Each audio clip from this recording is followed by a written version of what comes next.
A crime tracker alert. We have a lot of new information about that Williamson County man charged with homicide in the fatal shooting of a woman in Franklin. Peyton Kennedy is here with the details just into our newsroom, Peyton. Yeah, Nicole, according to court documents, the 18-year-old admitted to fatally shooting the victim with a rifle. Matthew Raphael told police he believed the weapon was not loaded. This happened Saturday night around 8:45 p.m. on Hanson Drive in Franklin.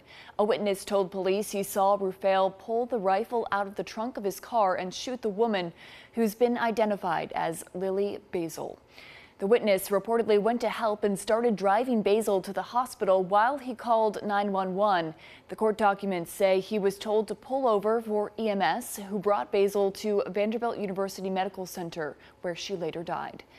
A tip led police to find Matthew Raphael at Williamson County Medical Center.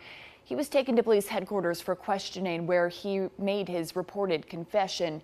We're working to learn more about the victim, Lily Basil, and we'll bring you more on her story.